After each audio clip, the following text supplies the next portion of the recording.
Hello class, चलिए आज हम लोग two gentleman of Verona A J Cronin द्वारा लिखी इस कहानी के बारे में जानकारी हासिल करते हैं। ये कहानी निकोला जिसकी उम्र 13 वर्ष की है और जेकोपो जिसकी उम्र 11 वर्ष की है, ये दोनों भाई हैं और जिससे राइटर की मुलाकात वेरोना जाते समय रास्ते में हुई थी। उस समय ये दोनों बच्चे वाइल्ड स्ट्रॉबेरी बेच रहे थे। तब राइटर को ये लगा था कि ये दोनों बच्चे जो हैं वो फल बेचकर अपना गुजारा करते हैं।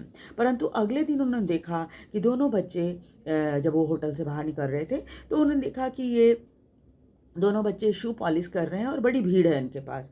जब उनके पास भीड़ थोड़ी कम हुई तो राइटर उसके पास गए और उन्होंने कहा कि भाई तुम लोग, मैंने सोचा था तुम लोग फल बेच के अपना गुजारा करते हो। तो उन्होंने बताया कि वो बहुत तरह के काम करते हैं। गाइड के रूप में लोगों को जूलियट की टूम और दूसरी ऐतिहासिक जगह जो वेरोना में है वहाँ भी घुमाते हैं। लेखक को लगा कि ये दोनों बच्चे इनके बड़े काम के हैं और वे उनसे अपने सभी बाहरी काम करवाने लगे। जैसे कभी उनको अमेरिकन सिगरेट मंगाना हो या फिर ओपेरा के टिकट मंगाना हो या किसी अच्छे रेस्टोरेंट का नाम मालूम करना हो। तो राइटर के लिए दोनों बड़े काम के साबित हो रहे थे। एक रात जब राइटर कहीं से लौट रहे थे तो उन्होंने पाया कि ये दोनों बच्चे चौराहे पर बैठे हैं और उनके सामने एक अखबार का एक बंडल रखा हुआ है। तो राइटर ने पूछा, इतनी रात को तुम यहाँ पर क्या कर रहे हो? तो उन्होंने बताया कि आखिरी बस जो है वो पाडुआ के लिए आती है, तो हम ये अखबार वहाँ बेच देंगे। लेखक उनके व्यवहार से बड़े प्रभावित हुए, परंतु उन्हें समझ नहीं आ रहा था कि इतना मेहनत करते हैं, इतना पैसा कमाते हैं, इसके बावजूद भी बहुत साधारण कपड़े पहनते हैं और साधारण खाना खाते हैं। प्रतिदिन राइटर की दिलचस्पी उन दोनों भाइयों में बढ़ती जा रही थी। एक दिन उन्होंने उनसे पूछ ही लिया कि इतना पैसा कमाते हो, क्या अमेरिका जाने का विचार है, प्लान है क्या? तो उन्होंने कहा कि नहीं, हमारा कुछ और अलग प्लान है। जब राइटर वेरोना से जाने लगे तो उन्होंने उनसे पूछा कि जाने से पहले कि क्या मैं तुम्हें कोई मदद कर सकता हूँ? तो उन्होंने बताया कि रविवार के दिन वो पोलेटा गांव जाते हैं जो वहाँ से करीब 30 किलोमीटर दूर है और वो साइकिल किराए पर लेकर वहाँ जाते हैं। जेकोब वो छोटा था तो उसने तुरंत राइटर को बोला कि भाई ऐसा है कि अगर आप अपनी गाड़ी से हमें वहाँ ले जाएं तो हमें बहुत मदद मिल जाएगी। हालांकि निकोला को ये बात पसंद नहीं आई, लेकिन बच्चे अक्सर ही बड़ों के सामने ज़्यादा बोल नहीं पाते हैं, इसलिए वो चुप रह गया। और क्योंकि राइटर ने कहा कि मुझे कोई परेशानी नहीं होगी, हालांकि निकोला ने उनसे कहा कि मैं आपको तकलीफ़ नहीं देना चाहता। अगले दिन राइटर उन्हें अपनी गाड़ी में लेकर पोलेटा गांव चले। उन्हें लगा था कि ये एक किसी साधारण से घर में जाएंगे, परंतु जब एक विला के सामने उन्होंने गाड़ी रोकने के लिए कहा तो लेखक को बहुत ताज्जुब हुआ और दोनों जल्दी ही अंदर चले गए, लेकिन राइटर भी पीछे पीछे उनके चले गए। और जब डोरबेल बजाई तो एक नर्स बाहर निकल के आई। तो नर्स को देखकर राइटर को बहुत ताज्जुब हुआ। वो विला था लेकिन उसे हॉस्पिटल में कन्वर्ट कर दिया गया था।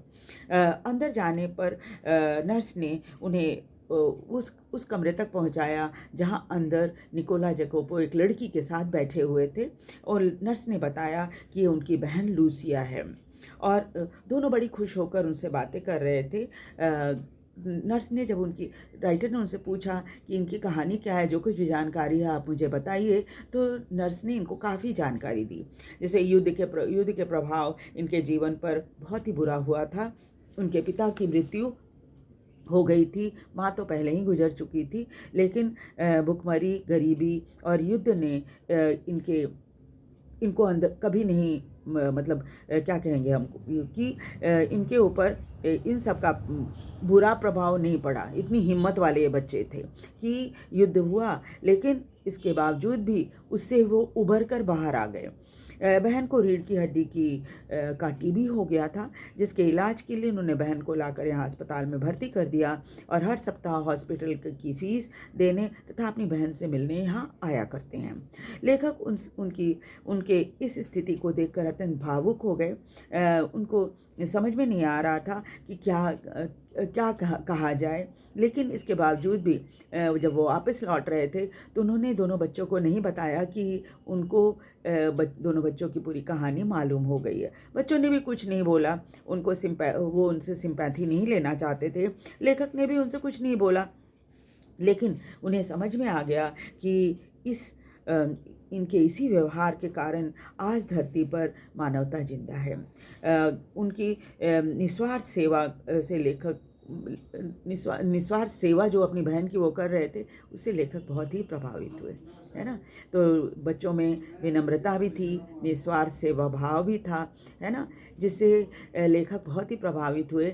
और साथ ही साथ वो बच्चों की कई बार क्या होता है, हम वेशभूषा किसी की देखकर अंदाज़ा लगाते हैं कि बेकार होगा, ख़राब होगा, लेकिन वास्तव में कुछ और ही बात उन बच्चों के कैरेक्टर में थी, जो जिससे लेखक प्रभावित हुए बिना नहीं रह सके। वीडियो आपको कैसा लगा? वीडियो को लाइक और सब्सक्राइब ज़रूर कर दीजिए। Thank you very much.